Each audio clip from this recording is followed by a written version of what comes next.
Hey guys, today we're going to practice making three-dimensional forms. I'm just going to go through the steps with you. You also have a 3D form cheat sheet in your folder in the Google Classroom. So if you need to remind yourself, check it out. Alright, we're going to start with a cylinder. When I start with a cylinder, I make sure that I'm creating an oval. What you want to avoid is a hot dog, so where those two sides are flat, or a situation where you made a circle. Alright, now that I've got my cylinder top, I'm going to come to the very, very side of the oval. I'm not going to come in here where I end up creating a mushroom. Come to the very side, and I'm going to go straight down. I'm not going to bend it or curve it at all. And then I'm going to come over to the other side and make another line straight up and down so that it's parallel with the first side. Alright, now if ours was see-through, you'd be able to see that equal oval at the bottom. If it's opaque, you can't. We're just going to go ahead and draw the equal oval.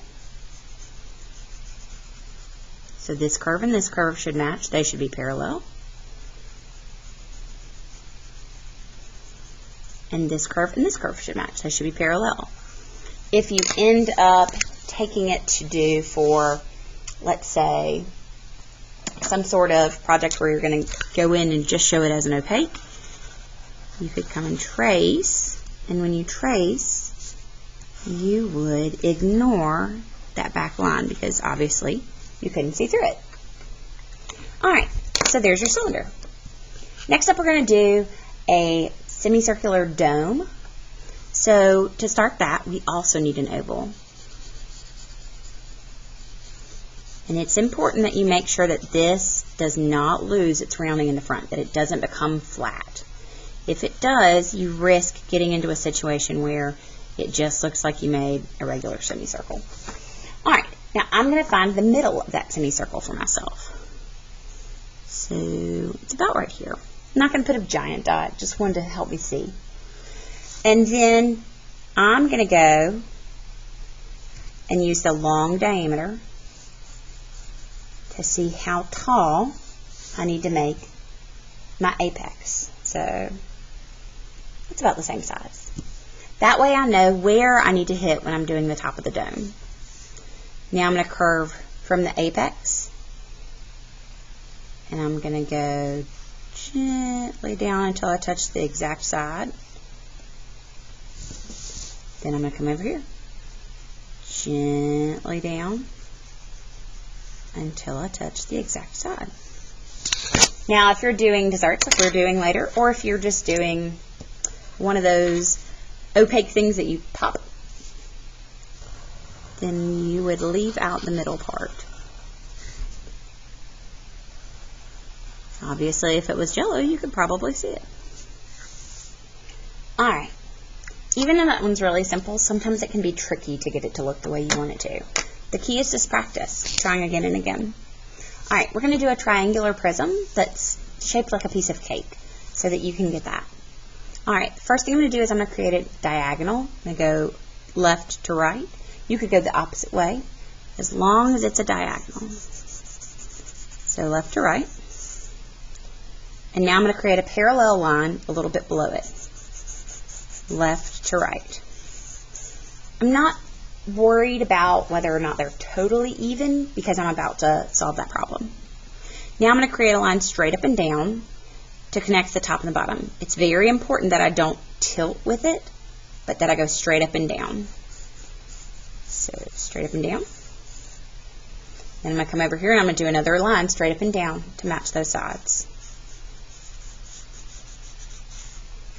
So you've created a parallelogram. Now, if it helps you, you can come in and get rid of those extra lines, or you can wait to do it until you Sharpie. Alright, so now we've got this part.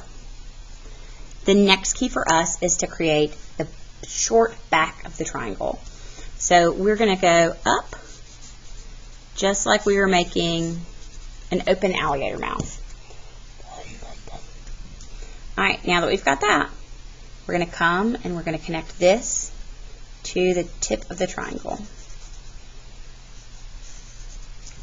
Okay, so in that one you really don't have any hidden lines. You can play with the width that you'd like for your top and your bottom to be, but it's not a do or die that it be a certain size. Alright, next up we're going to do a rectangular prism. I'm going to do the prism with y'all one way, and then it's going to have the front being the side. Alright, so we're going to go long rectangle.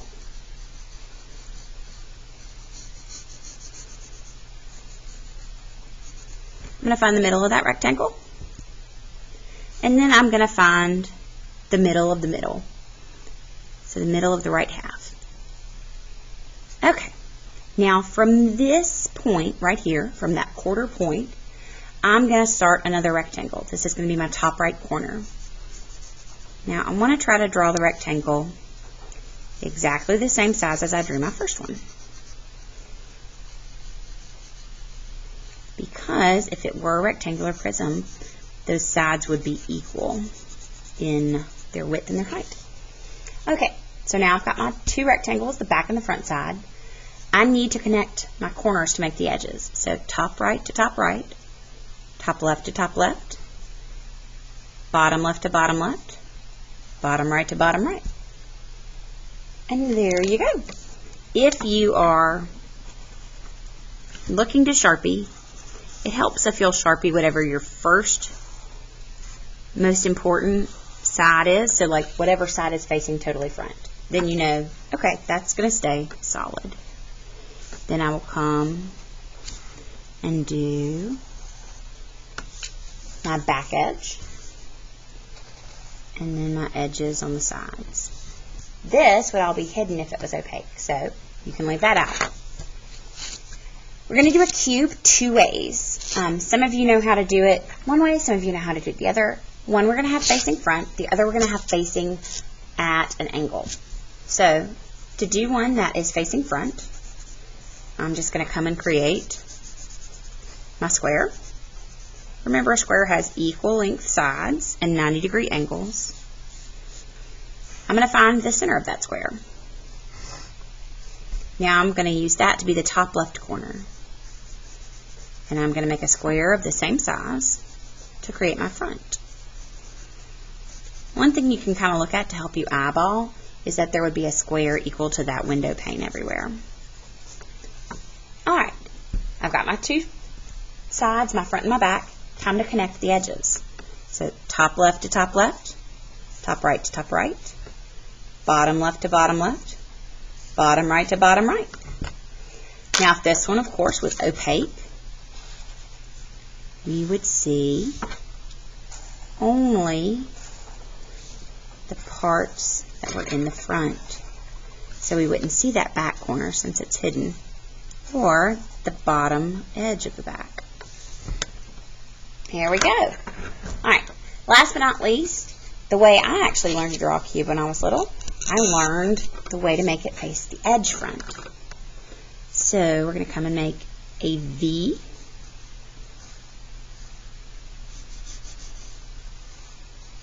Alright, now that I've got my V, I'm going to draw the Y leg.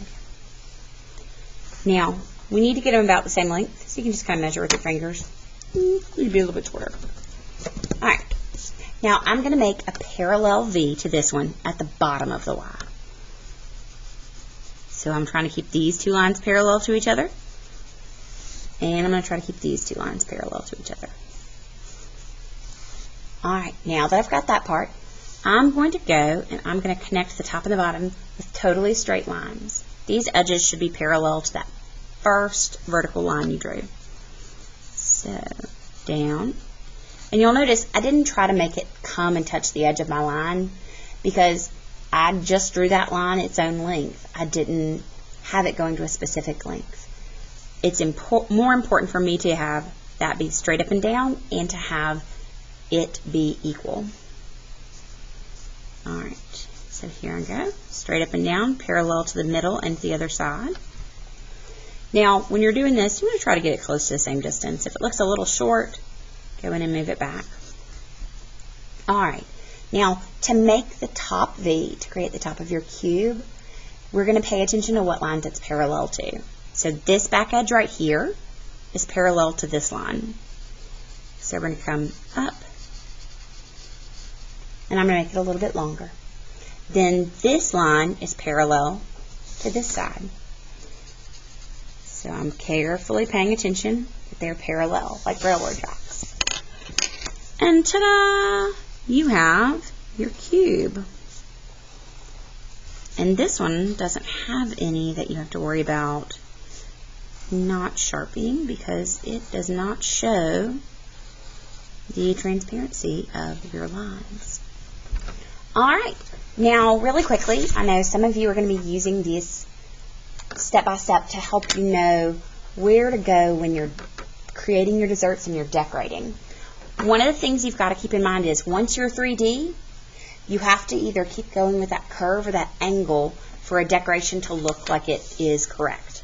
So for example, if I wanted stripes around my cylinder, I would need to curve and have that curve be parallel to that top part. Following that parallel curve with that oval at the top and the bottom. A dome is the same way. I'm following that parallel curve at the top and the bottom. If I want to have lines coming up and in somewhere, for example, maybe I want to have them making almost like a flower, then I don't draw them all straight up. I draw them to that center apex, going down. So they're all meeting at the apex. As far as a pie or a cake, you need to think going at that angle, parallel between those lines. And then if you're doing something on top, like lattice work, you need to be parallel to that back.